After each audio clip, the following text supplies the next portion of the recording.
So this is just going to be a little throwback to a Facebook video I made in November of 2020. So November of 2020, you'll remember, was 8 months or so into the whole COVID debacle. This is a video about me talking about how you maintain your immune health and disease resistance the same way you maintain your physical fitness and your mental health. You maintain muscular strength with physical exercise, mental health with mental activity, and the immune system requires the same type of activity, which is the opposite of masking and isolation and these other things that they keep promoting about the whole COVID thing. This video is a little longer than these newer ones I've been making. It's like 11 minutes or so. And I'm just putting a link here to the original video on my Facebook page. So it's right here below. Check it out. Thanks. I am a veterinarian, and I consider myself a holistic functional veterinarian. I work primarily on dogs and cats. But everything I do for dogs and cats is the same as is for people. All my approaches to health and wellness, fitness, everything is the same as is for people. So I'm going to talk about some different things for people today, even though it applies to dogs and cats. I'm going to talk about a few different body systems, how they're so different, yet our effects on them and the healthiness of them are all the same exact concepts, no matter what. So start with musculoskeletal system, the muscles, the bones. It's easy for people to understand. When you are physically fit and you look fit and you go to the gym or you work on a farm or you work construction, you have muscles.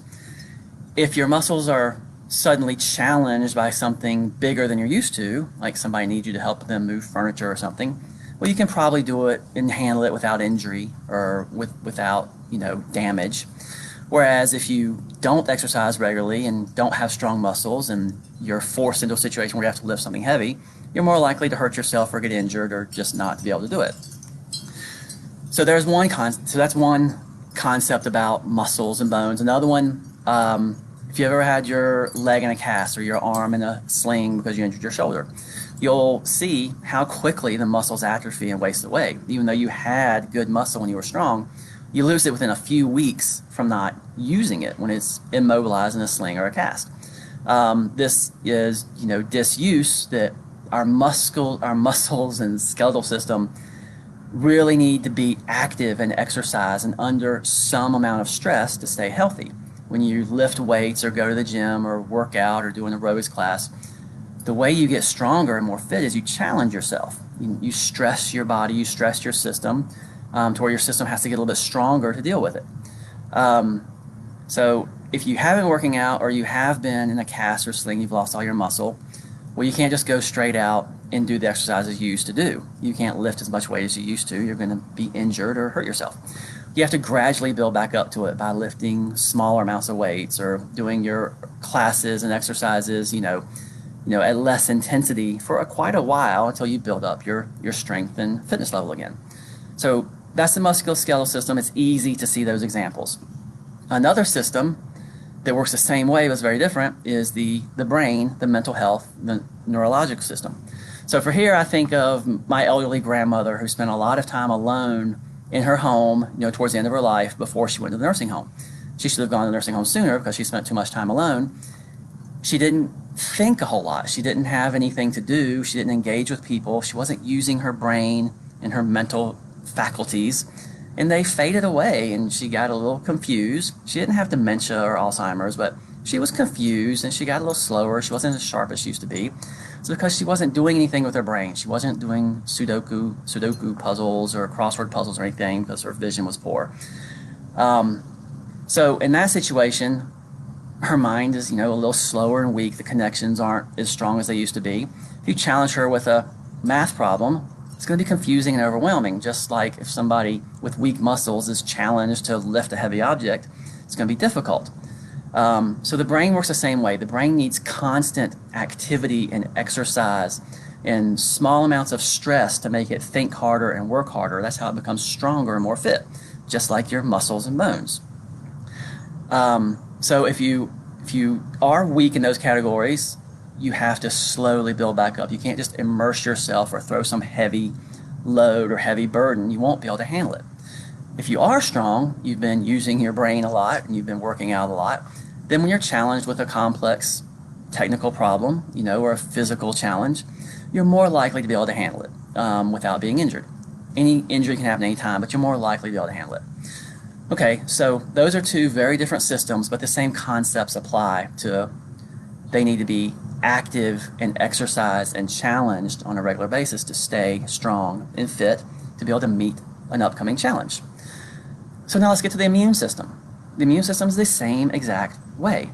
Your immune system, if it's been challenged on a daily basis with a few microbes or bugs from different people here and there as you go about your daily life and interact in the world, well, it's stronger. It's used to interacting with things. It's used to being exposed to things. It's used to fighting things.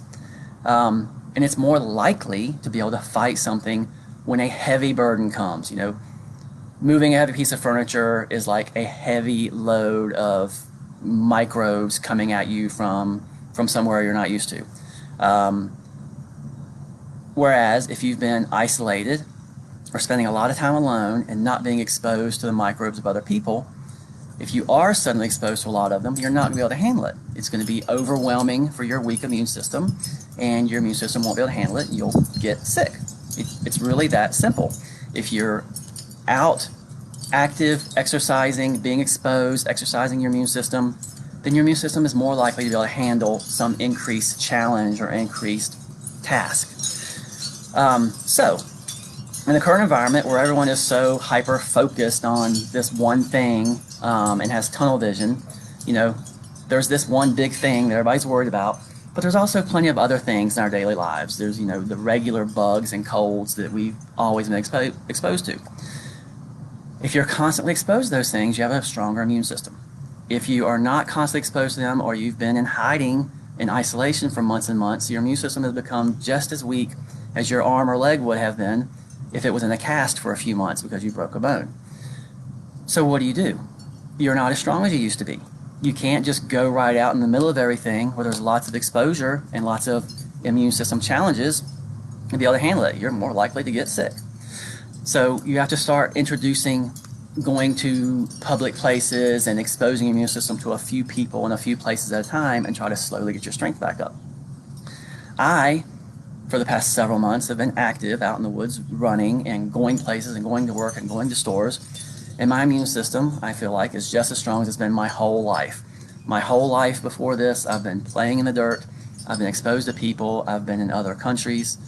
I've been exposed to not just airborne particles that other people breathe out, but where they put their hands. So we all know that we touch our face a whole lot. The germs that come from our mouth and our nose, germs, if you want to call them that, are on our hands. And then we touch doorknobs and door handles and all these things throughout the world. And then somebody else comes along behind us from a completely different part of the world with a completely different immune system and bacterial load, handles the same door handles and doorknobs. We've been doing that our whole lives.